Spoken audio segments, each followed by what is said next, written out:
Welcome back. Let's bring you some breaking news. Sky Sports News understands that Wolves have sacked their head coach, Gary O'Neill. It comes following yesterday's late and damaging defeat at home against Ipswich, a 2-1 loss with a 93rd minute goal from Jack Taylor to leave Wolves 4 points from safety at the moment. Just 2 wins from 16 league matches this season. Just 3 wins in their last 26 Premier League games, dating back towards the end of last season. Kaveh Solokol, our chief reporter, and Darren Lewis are here this morning.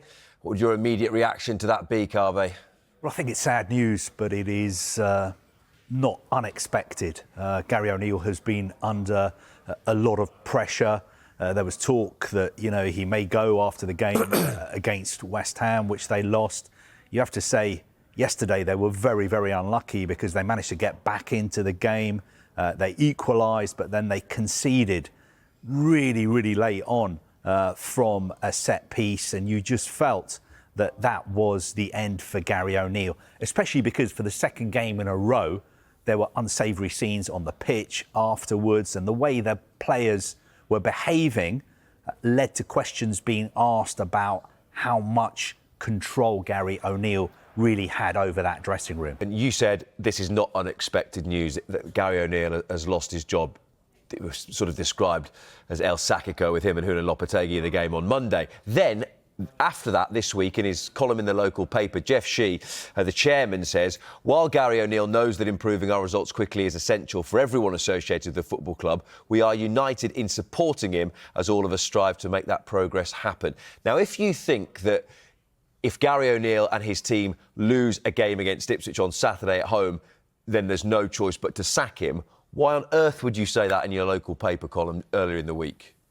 Well, I think he was saying that because he needs to send out the message that we're trying to put on a united front. But obviously, everybody knows what's been going on behind the scenes at the club.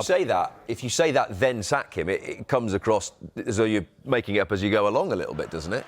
Not really, because I think everybody was aware of the situation that Gary O'Neill was in. Everybody was aware that his job was on the line pretty much every time they played. I think the bigger picture is the ownership model at Wolves, the fact that they sign these players, put them in the shop window of the Premier League, and if they perform, they sell them on. And what kind of ownership model is that for the supporters and also the manager? And it'll be interesting to now see how many managers are out there who want to take this job. I know, of course, managers all around the world dream about managing in the Premier League, so I'm sure somebody will take the job. But you have to say, on paper, it is not a very attractive proposition at the moment. It's a fine line to walk, isn't it? We've touched on the recruitment there, and you've mentioned Kilman and Neto. You think back to the summer before Ruben Neves is allowed to leave. Mateus Nunes goes. It's the end of Adama Traore's contract, Raul Jimenez as well. Now, people will point to an example like Brighton, where they sell Caicedo or Trossard or McAllister. But if you get one window of recruitment wrong, this is where you end up. And it's why you laud a club like Brighton or Brentford, who lose good players but carry on. Whereas, as I said, if you get one summer or one January wrong, you end up in this position. And not only that, but if you're going to cite Brighton, then you have to talk about the investment in the club. And they invest, they scout, they bring quality in, and they polish those jewels.